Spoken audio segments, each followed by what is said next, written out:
Olá, eu me chamo Giordana, sou psicóloga e parceira do Terapize. Bom, hoje eu venho conversar com vocês sobre gatilhos e o nosso contexto familiar. Então eu trouxe duas histórias, são histórias fictícias, mas em que eu vou contextualizar algum destes gatilhos, tá bom? Vamos lá. A primeira personagem, ela se chama Gabriela. Ela tem 23 anos, mora com a mãe, com os irmãos e com a tia. Os irmãos são mais novos. A tia é uma pessoa acamada e quem cuida é a Gabriela.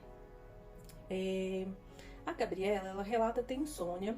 Todos os dias é uma dificuldade muito grande para dormir, dores no estômago. Ela está sempre cansada, indisposta, não consegue ter relacionamentos amorosos e tem dificuldade de encontrar com seus amigos.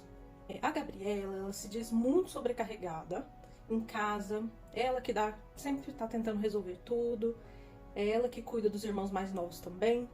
E ela é recém-formada, mas não consegue se dedicar à sua profissão. Ela fala que está sempre sem tempo, que nunca consegue parar para estudar, parar para buscar uma vaga de trabalho na área dela. E também está sempre cansada, sempre sobrecarregada.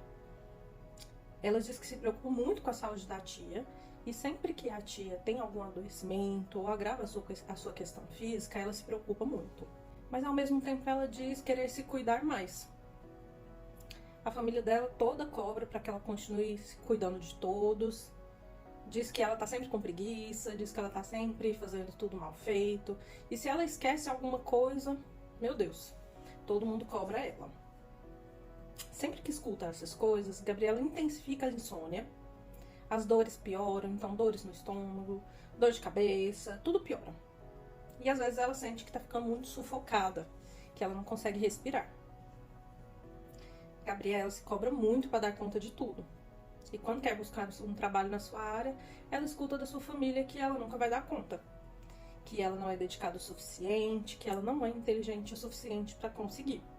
E Gabriela acredita e acaba não buscando nada na sua área. Ela sente que sempre que encontra sua mãe e sua mãe vai falar alguma coisa, ela fica muito angustiada, muito apreensiva, muito inquieta e com muito medo também. Para Gabriela, os gatilhos são cobrança com os cuidados e o adoecimento da sua tia, cuidado com os irmãos mais novos também. Pensar no seu futuro profissional, isso é um gatilho para ela, porque ela se vê não conseguindo entrar na sua área. O tom de voz que a sua mãe usa também para falar com ela, um tom de voz às vezes um pouco agressivo. E Gabriela que imagina que nunca vai dar conta de fazer algo. E quando ela imagina que pode esquecer alguma coisa do que foi pedido, ela também fica muito preocupada. E tudo isso traz sintomas emocionais e físicos. Agora eu vou trazer o caso do Pedro. Pedro tem 18 anos, mora com a mãe, o pai e o irmão mais velho. É de uma família muito tradicional, uma família que tem muitas regras, um funcionamento muito bem definido. É uma família muito conservadora. Mas Pedro não concorda. Pedro acaba se sentindo muito diferente, sentindo que aquele lugar não é acolhedor para ele. Para o seu pai existe um funcionamento muito bem definido do que é ser homem. Regras muito rígidas, mas por Pedro ter sofrido violência física muitas vezes, ele acaba não falando nada. Ele sente que ele não pode falar, que é melhor ele não se expressar. Bom, o pai de Pedro está sempre falando das suas roupas, das suas amizades, falando que aquelas pessoas elas não são boas companhias, sempre questionando a sua sexualidade também. Pedro também escuta muito que enquanto estiver morando sob o mesmo teto, ele precisa seguir as regras que são colocadas. Como é feito, quando é feito. Então ele acaba se submetendo a muitas coisas e muitas violências. Pedro está sempre em dúvida também sobre o que fazer da sua vida, qual curso ele quer fazer, que profissão seguir. Mas ele sente que não tem espaço para decidir isso.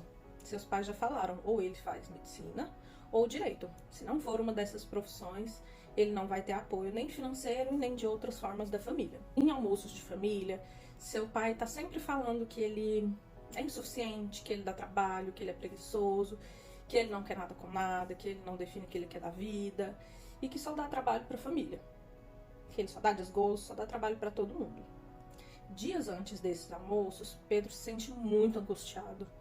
Ele começa a ficar com o coração acelerado, tensão muscular, formigamento nas mãos também.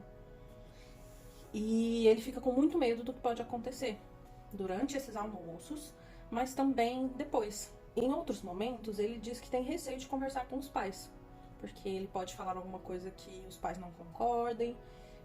Até mesmo durante as refeições, ele se sente muito angustiado, sente que a comida não desce, que ele tá comendo, mas ele não gostaria de estar ali. Quando ele faz algo que os pais desaprovam, eles ficam sem conversar com Pedro por um bom tempo, como se fosse uma forma de castigo.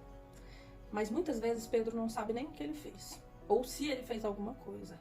E aí Pedro começa a se sentir muito angustiado, sentir falta de ar, sentir que ele não sabe o que ele fez. E isso é um gatilho muito grande para ele, porque ele tem medo de decepcionar os pais e tem medo de ser reprovado pelos pais também. Ele sente que ele tá sempre errando e ele se cobra muito.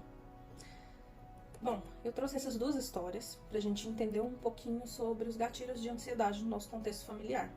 Tanto o Pedro quanto a Gabriela têm as suas questões e elas precisam ser olhadas, acolhidas com muito carinho, com muito cuidado, porque não são situações fáceis, mas são situações que geram um desconforto muito grande.